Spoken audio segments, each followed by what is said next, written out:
Hello दोस्तों, मैं स्वागत करता हूँ अपने यूट्यूब चैनल में। और आज हम लोग पढ़ेंगे भारत के इतिहास के बारे में। ठीक है, आज हम क्या पढ़ेंगे? भारत के इतिहास के बारे में, जो कि आपके आगामी एग्जाम CGPSC पियून, छात्रावास अधीक्षक है ना, और आपका RI, जितने भी व्यापम में एग्ज़ाम हो रहे, PSC में एग्ज़ाम हो रहे, हर एक एग्ज़ाम में आपका ये काम आएगा।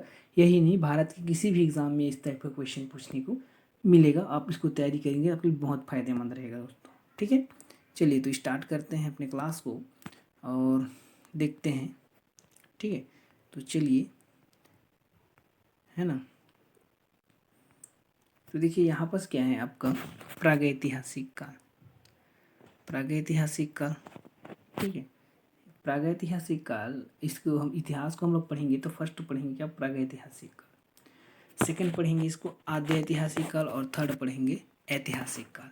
दोस्तों इसको हम लोग बांटे हैं, हम लोग नहीं बांटे। जो हमारे इतिहासकार हैं उन्होंने भारत के इतिहास या पूरे विश्व के इतिहास को भी 3 भागों में बांटा है ना। तो यहाँ हम लोग भारत के भी तो इतिहास पढ़ेंगे, उसको 3 भागों में बांटेंगे। एक भाग का नाम है प्रागैतिहासिक काल, फिर आदि ऐतिहासिक काल और ऐतिहासिक काल। तो प्रागैतिहासिक काल के बारे में जब हम चर्चा करेंगे तो इसमें हम लोग देखा जाता है कि ये सिंधु घाटी सभ्यता, जो सिंधी घाटी सभ्यता है ना, उसके क्या है, पहले का काल है। ठीक है, इसके क्या है, कोई भी रिटेन आपको प्रूफ नहीं मिलेगा, लिखित साक्ष्य नहीं मिलेगा। और इसमें अगर बात करें तो इसका उदाहरण क्या है आपका पाषाण काल या प्रस्तर काल। ठीक है, इसको प्रस्तर बोल देते हैं, आगे लिखेगा आपको। फिर देखिए सिंधु घाटी जो है आपका आद्य ऐतिहासिक काल है, वो आपका सिंधु घाटी सभ्यता का शामिल है। और इसको क्या है, लिखित साक्ष्य है, लेकिन इसको हम लोग पढ़ नहीं सके हैं। अब तक 2 लोगों ने पढ़ने की कोशिश की है, एक वेडेन महोदय और एक दूसरा है नटवर झा, जिन्होंने दोनों ही विफल हो गए हैं। ठीक है, पढ़ नहीं पाए हैं अब तक। फिर देखिए ऐतिहासिक काल में, देखिए ऋग्वैदिक काल से वर्तमान तक के समय को क्या कहते हैं, ऐतिहासिक काल। और इसके क्या है, आपको लिखित साक्ष्य पढ़ा गया है और प्राप्त हो गए, जो भी साक्ष्य वगैरह हैं वो ठीक प्राप्त हो चुके हैं। ठीक है, चलिए अब हम लोग पढ़ेंगे आपका प्रागैतिहासिक काल का थोड़ा सा डिटेल अध्ययन करेंगे दोस्तों। यहाँ पर तो प्रागैतिहासिक काल के बारे में थोड़ा सा डिटेल अध्ययन करें तो यहाँ हमको देखने को मिलता है कि ये पूर्व पाषाण काल, मध्य पाषाण काल और नवपाषाण काल, इस भागों में हम लोग क्या किए हैं, पाषाण काल को बांटे हैं। ठीक है, तो पूर्व पाषाण के अंतर्गत आपको मिलेगा भीमबेटका आदमगढ़ MP, जहाँ शिकार व आखेट का प्रयोग किया जाता था। चकमक पत्थर की खोज यहीं पर हुआ था, मतलब आग का आविष्कार यहीं पर हो चुका था हमको। ठीक है, अब देखिए मध्य पाषाण का मतलब माइक्रोलिथ, जो क्या है, पत्थरों के बने लघु औजार का प्रयोग करते। माइक्रोलिथ मतलब क्या है, पत्थरों से बने लघु औजार। ठीक है, फिर देखिए यहाँ पर पशुपालन किया जाता था, मृदभांड का निर्माण किया जाता था। मृदभांड मतलब ये मिट्टी के बने कुछ घड़ा वगैरह है ना, ये बर्तन वगैरह इसको कहा जाता है। ग्राम संस्कृति यहाँ पर सबको देखने को मिलेगा। ये पूर्व पाषाण काल मतलब यहाँ पर लोग जंगली जीवन जीते थे। मध्य पाषाण काल में क्या है, ग्राम संस्कृति मतलब गाँव में रहना शुरू किए। और आगे आपको जब हम लोग आद्य ऐतिहासिक काल करेंगे उसमें पता चलेगा सिंधु घाटी सभ्यता के लोग तो नगर में रहते थे। जो वर्तमान में जो हम लोग जी रहे हैं उसी टाइप का जीवन वो जी रहे थे वो उस समय सिंधु घाटी सभ्यता के समय। ठीक है, आज से लगभग 3500 साल ईसा पूर्व पहले ये जीवन जीते थे ये लोग। ठीक है, तो सबका अध्ययन करेंगे, इतिहास में हम सबको पढ़ेंगे। ठीक है, तो यहाँ देखिए कृषि के साक्ष्य आपको यहाँ मिलेंगे। देखिए पहले क्या था, पूर्व पाषाण काल में ये जंगल में रहते थे, जंगली जीवन जीते थे।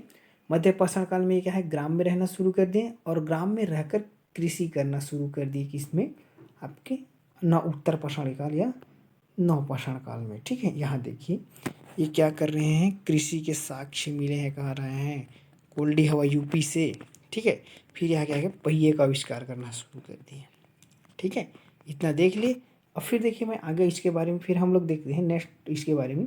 तो आगे बढ़ने से पहले मैं थोड़ा सा बता देना चाहूँगा आप लोग को कि हम लोग इसको पत्थर धातुओं के आधार पर करें तो इसमें हम लोग 3 भागों में बांट सकते हैं। प्राचीन भारत के इतिहास को 3 भागों में बांट सकते हैं धातु के आधार पर। पहला प्रस्तर काल या पाषाण काल, जो 5 लाख ईसा पूर्व से 3500 ईसा पूर्व तक है। ताम्रपाषाण काल आपका 3500 से 1000 ईसा पूर्व, जो सिंधु घाटी सभ्यता है। और एक लौह युग जो कि 10,000 ईसा पूर्व से वर्तमान तक की आपको देखने को मिलेगा। जिसे अतरंजी खेड़ा, यहाँ लोहे के साक्ष्य आपको हरियाणा से मिले हैं देखने को। ठीक है, चलिए हम लोग देखते हैं पाषाण काल के बारे में। तो पाषाण काल में देखिए यहाँ पास ये रहा हमारा पाषाण काल, ठीक है। तो पाषाण काल में देखिए तो यहाँ क्या दिया जाए, तो आप इसे पत्थरों का काल कहते हैं, क्योंकि पाषाण मतलब क्या होता है, स्टोन, स्टोन मीन्स पत्थर, ठीक है। इंग्लिश में इसको स्टोन वैसे बोलते हैं। जिस काल में मानव पत्थरों का उपयोग करण के रूप में करते थे, है ना, उसे पाषाण काल कहा जाता है, ठीक है। समझे दोस्तों, है ना। पाषाण काल मतलब पत्थरों का यूज़ किया जाने वाला। चलिए नेक्स्ट देखते हैं, थोड़ा सा 1 मिनट, है ना। यहाँ देखिए नेक्स्ट देखते हैं हम इसके वर्णन, इसको किस किस भागों में बांटा है। तो यहाँ देखिए मैंने पहले ही बता दिया है, इसको 3 भागों में 4 भागों में बांटे हैं, 3 भागों में, लेकिन यहाँ 2 और जोड़ दिया है, क्योंकि ऐसी कुछ खास नहीं है। आप तीनों को मेन है हमारा, ठीक है।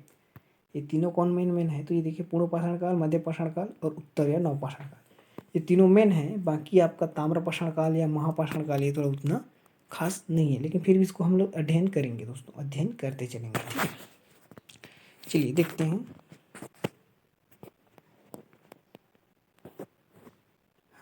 देखिए दोस्तों यहाँ बस ये रहा हमारा पूर्व पाषाण काल, ठीक है। तो पूर्व पाषाण काल में देखिए यहाँ पर आपको क्या देखने को मिलेगा इसमें, तो मैं आपको बता देता हूँ। तो इसका अर्थ है, इस काल में मनुष्य जंगली जीवन जीता था, है ना, और क्या करता था, जंगली जीवन के साथ शिकार और आखेट का प्रयोग करता था, पत्थरों का यूजेस करता था औजार के रूप में, शिकार व आखेट पर जीता था।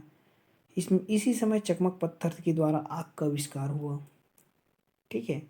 और इसी में देखिए भीमबेटका और आदमगढ़, ये दोनों एमपी में है, यही आपका पूर्व पाषाण काल का साक्ष्य है, ठीक है। ये जो स्थल है आपको याद रखना है कि ये जंगल जीवन जीते थे करके, लेकिन इसके साथ साथ आपको कुछ और स्थल है जिनके बारे में जानना है। तो देखिए यहाँ पास देखते हैं, तो यहाँ पास हमको देखने को मिलेगा, ये है आपका पूर्व पाषाणकालीन स्थल में सोहन नदी घाटी। सोहन नदी घाटी कहाँ, पंजाब में। यहाँ सबसे पुराना हस्तकुठार मिला है 2-2.5 लाख वर्ष पूर्व, ईसा पूर्व। तो आपको इसको याद रखना है, यहाँ क्वेश्चन आपका मोस्ट इम्पॉर्टेंट है जी, यहाँ से क्वेश्चन बनता है, ठीक है। ये जो टॉपिक ही है जो मैं अभी पढ़ा रहा हूँ स्थल, यहाँ से क्वेश्चन बनेगा। लोहंदा नाला, है ना, उत्तर प्रदेश से पशु की हड्डी से बनी मूर्ति बन रहा है। तो लोहंदा में हंदा याद रखना, हंदा से क्या होगा, हड्डी। हड्डी को क्या करते हैं, हंडी में हम लोग बांधते हैं ना जब कोई ख़त्म होता है, तो यहाँ से हंडा से, है ना, हंडी से हड्डी याद रख लेना, हंदा से हड्डी करके, ठीक है। हंडी में करते हैं ना हड्डी को, हंदा में, ठीक है। इसको हंडी कर लेना, हंडा में रखते हैं करके, ठीक है। फिर देखिए हथनौरा, हथनौरा में, यहाँ हथनौरा में मध्य प्रदेश से हाथियों के सबसे पुराना जीवाश्म। अब हथ से आपको हाथियों के सबसे पुराना जीवाश्म होने की वजह से यहाँ पर हथनौरा रखा गया है, ऐसा हम लोग मान सकते हैं, ठीक है। हाँ।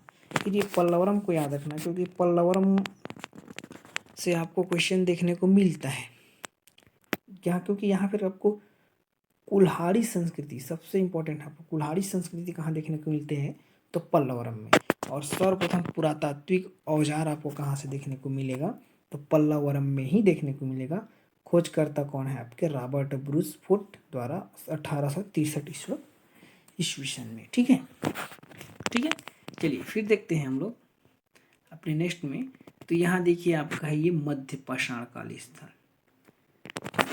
यहाँ देखिए हम लोग पढ़ेंगे मध्य पाषाण काल स्थल। तो इस काल के औजार उपकरण बहुत छोटे होते थे। देखिए आपको पूर्व पाषाण काल में क्या थे, जो औजार बनते थे वो आपके क्या होते थे, बड़े होते थे। मतलब कहने का अर्थ ये है कि सॉरी बड़े बड़े आकार में होते थे। लेकिन यहाँ जो आपका मध्य पाषाण काल आया तो ये क्या कि ये माइक्रोलिथ कहने लगे। मतलब ये नाम जाने जाते हैं क्यों, क्योंकि बहुत छोटे छोटे आकार के हथियार बनाना शुरू कर दिए। ये कहाँ से मिला है आपका, तो मेहरगढ़ से मिला है, ठीक है। तो यहाँ देखिए आपको पशुपालन की भी ये लोग क्या कर दिए हैं, शुरुआत कर दी है दोस्तों। तो मध्य पाषाण काल में आपको मध्य में आते आते ये क्या कर दिया, आपके आकार को औजार के छोटे कर दिए, इसलिए माइक्रोलिथ कहने लग गए, ठीक है। अब देखिए यहाँ से स्थान के बारे में देखते हैं। स्थल, यहाँ से क्वेश्चन आपको बनता है कि यहाँ आपको क्वेश्चन पूछेगा, ठीक है। तो यहाँ पर देखिए स्थल के बारे में, है ना। तो ये देखिए आदमगढ़ भीमबेटका, ठीक है, भीमबेटका यहाँ भी दे दिया है लेकिन गलत हो गया, सॉरी मिस प्रिंटिंग हो गया ना, ठीक है। आदमगढ़ मध्य प्रदेश, भीमबेटका यहाँ से भी आपको क्या हुए हैं, साक्ष्य प्राप्त हुए हैं। आदमगढ़ ही भीमबेटका के अंतर्गत ही आता है, ठीक है, मध्य प्रदेश में।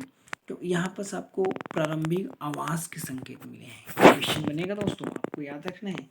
तो आदमगढ़ में एक सबसे पहले प्रारंभिक आवास के संकेत मिले हैं। फिर बागौर राजस्थान में देखिए आपका यहाँ पशुपालन करने के संकेत मिले हैं। और फिर सांभल झील निक्षेप राजस्थान में आपका वृक्षारोपण का शुरुआत हुआ है, ये मिला है। महदहा, ये आपका मोस्ट इम्पोर्टेंट टॉपिक है, महदहा। तो यहाँ एकल एवं युग्म समाधान का प्राचीनतम साक्ष्य। ये जो महदहा है ना आपका मोस्ट इम्पोर्टेंट टॉपिक है दोस्तों। महदहा क्यों? क्योंकि यहाँ से आपको क्वेश्चन पूछेगा, आप याद रखना महदहा को, कि यहाँ पर युग में एकल समाधान होते थे। समाधान मतलब उसको क्या बोलते हैं, जब कोई खत्म होता है तो उसको गाड़ देते हैं ना, जो भूमि गड्ढा खोदकर, उसी टाइप का, ठीक है। हाँ, तो महदहा ये आपको पूछेगा दोस्तों, यहाँ से बनता है क्वेश्चन। फिर सरायनहार, ये भी यूपी में है। युद्ध का प्रारंभिक साक्ष्य एवं सामूहिक समाधान के साक्ष्य यहाँ से मिला है। युग्म समाधान और सामूहिक समाधान ये आपको अलग अलग याद रखना पड़ेगा, ठीक है। चलिए नेक्स्ट देखते हैं। यहाँ पर देखिए थोड़ा सा पॉइंट याद रखिए, भीमबेटका जो कि यूनेस्को की विश्व विरासत सूची में क्या है, शामिल है। क्योंकि बहुत पुराने पुरातात्विक स्थल है, साक्ष्य मिले हैं, इसलिए इसको यूनेस्को की विश्व विरासत सूची में शामिल कर लिया गया है, ठीक है दोस्तों। चलिए फिर नेक्स्ट पेज पे चलते हैं हम लोग। हमारा ये रहा नेक्स्ट पेज, ये उत्तर पाषाण या उत्तर या नवपाषाण काल। तो इस कालीन स्थल के बारे में हम लोग देखें तो मैं बता देता हूँ। यहाँ तो धातु, यहाँ नवपाषाण काल में देखिए तो यहाँ पर आपको क्या मिलेगा, तो धातु के औजारों का प्रयोग हुआ है। धातु मतलब यहाँ पर आपकी लोहे का आविष्कार हो चुका है, ठीक है। फिर देखिए कृषि की शुरुआत यहाँ से हो चुकी है। मृदमान निर्माण प्राप्त होना शुरू हो गए हैं। पहिए का आविष्कार, अब देखिए धातु के औजार का यूज हो रहा मतलब पहिए का आविष्कार भी हो जाएगा। ग्राम संस्कृति भी यहीं से प्रारंभ हो चुकी है, ठीक है। तो देखते हैं इसके स्थल के बारे में, क्योंकि स्थल से क्वेश्चन ज़्यादा पूछा जाता है। तो सबसे पहला स्थल है आपका मेहरगढ़। महदहा आप वहाँ याद रखिए, मेहरगढ़ आपको यहाँ रखना पड़ेगा। महदहा में एकल और युग्म समाधान था। उसके बाद सरायनहार में क्या है आपका सामूहिक समाधान और युद्ध के साक्ष्य मिलेंगे आपको, ठीक है। तो यहाँ देखिए बलूचिस्तान जो पाकिस्तान में आता है वर्तमान में, कृषि एवं कृषक बस्ती के साक्ष्य मिले। अब 2 से 3 बार, 4 से 5 बार पढ़ेंगे तो आपको डेफिनेटली याद हो जाएगा, ठीक है। आप इसका एक हैंड नोट्स भी बना लेना, जैसे मैं बनाऊँ, ये मेरा हैंड नोट्स है, रिटन नोट्स है। और मैं इसी को पढ़कर अभी तक मैंने भी कुछ एग्ज़ाम क्वालिफाई किया है। लाइक आपको मैं बता देता हूँ, एलपी में मैं गई 3 स्टेप तक पहुँच चुका हूँ, लेकिन है ना थोड़ा सा जो वो था हमारा मार्क्स कम आ गया मेरा, और आई प्रॉब्लम ज़्यादा हो गया, इसकी वजह से मैं थोड़ा सा रेलवे में ध्यान नहीं दे पाया, है ना। एलपी में मेरा सिलेक्शन होने वाला ही था और हो ही गया था समझो, बस मैं गया नहीं, आई प्रॉब्लम आ गया मेरे में, ठीक है। चलिए यहाँ पर देखिए, क्योंकि हमारा हैंड नोट्स है, आप इसको पढ़ेंगे मतलब मैं क्या करें, यहाँ 2 से 3 से 4 बुक्स को हम लोग मिलाकर हमको पढ़े गए हैं। अब मैं पढ़ा गया हूँ, इसलिए हम इसको अच्छे से आपको पढ़ा रहा हूँ। 3 से 4 नोट्स आपको यहाँ पर बुक से नोट्स आपको मिलेगा। आप इसको पढ़ लिए तो आपको कहीं से भी पढ़ने की ज़रूरत नहीं पड़ेगा दोस्तों। हैंड नोट्स भी बनाइए, इसका आपको बहुत फ़ायदा रहेगा, ठीक है। चलिए देखते हैं बुरजोहम कश्मीर। बुरजोहम कश्मीर कहने का अर्थ ये है कि मनुष्य के शव के साथ पालतू पशु को क्या है, दफनाने या जलाने का साक्ष्य मिला है। मतलब कहने का अर्थ ये है कि जैसे किसी ने कुत्ता पाला तो उस कुत्ते को भी जब उसके मालिक मर जाएगा तो उसके साथ दफनाने का ये साक्ष्य कहाँ मिलता है। तो ये आपका जो मेहरगढ़ है, आपको मेहरगढ़ मिलेगा, आपको बुरजोहम मिलेगा, है ना। ये सब ये जब आपको पूछा हुआ क्वेश्चन है, आपको व्यापम में भी पूछा गया है, आपके भारत के या छत्तीसगढ़ के किसी एग्ज़ाम में आपको देखने को मिलेगा, ठीक है। मैं कराऊंगा क्वेश्चन, इसका ऑब्जेक्टिव भी कराऊंगा आप लोग को, ठीक है। देखिए यहाँ दिया है गुफ कराल। नेक्स्ट देखते हैं गुफ कराल, ये कश्मीर में ही है। तो यहाँ गर्तावास, गेहूँ, जौ और मसूर के क्या हैं, जले हुए दाने मिले हैं। तो ये गेहूँ, जौ और मसूर के जले हुए दाने कहाँ से मिले हैं, ऐसा क्वेश्चन में पूछा जाता है दोस्तों। ठीक है, फिर देखते हैं नेक्स्ट हमारा, जिसका नाम है कोल्डी हवा। ये कोल्डी हवा मोस्ट इम्पॉर्टेंट है आपको। क्यों? क्योंकि यहाँ से आपको धान की प्राप्ति के प्राचीनतम साक्ष्य, मतलब सबसे पुराना जो साक्ष्य मिला है पूरे विश्व में, वो भारत में मिला है। ठीक है, धान की प्राप्ति के साक्ष्य। फिर देखिए चिरौंद, या चिरांद बोलते हैं, ये बिहार में है। तो यहाँ क्या है, आपको हिरण के सींग से निर्मित उपकरण मिलेगा आपको देखने को।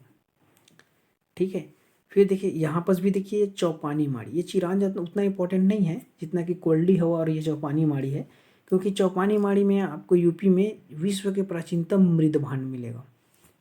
ठीक है, ये धान की साक्ष्य, ये कोल्डी हवा, गुफकराल और जो नागार्जुन कोंडा, ये भी बहुत इंपॉर्टेंट है।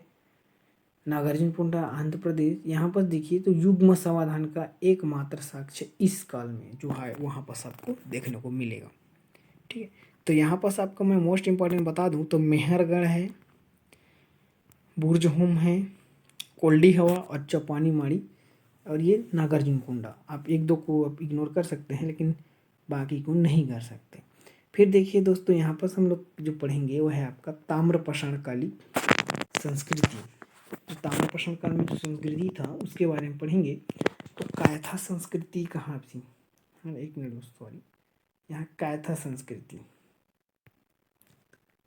ये आपको देखने को मिलेगा एमपी में, है ना। 2000 से 1820 ईसा पूर्व में इसको क्या बोलते हैं, मनके के हार। मन का मतलब कहने का अर्थ ये है कि जब हम लोग स्कूल में पढ़ते थे छोटे छोटे क्लास में, तो वहाँ 1 2 3 करके, जो 1 से 2 3 4 5 करके 1 से 10 तक गिनती होता था, उसको मन का बोला जाता था।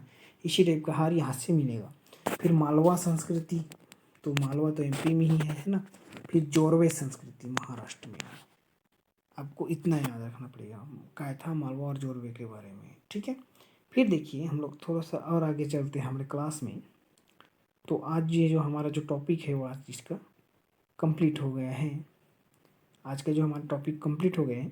कल से हम लोग नेक्स्ट अपना वीडियो जो अपलोड होगा उसमें हम लोग हिस्ट्री को और अच्छे से पढ़ेंगे। और मेरा जो आपसे निवेदन है कि आप ना हैंड नोट्स बनाना शुरू कर दीजिए। ठीक है, क्योंकि अगर आप हैंड नोट्स बनाएंगे आपका, तो ये आपके लिए ही बेनिफिट होगा।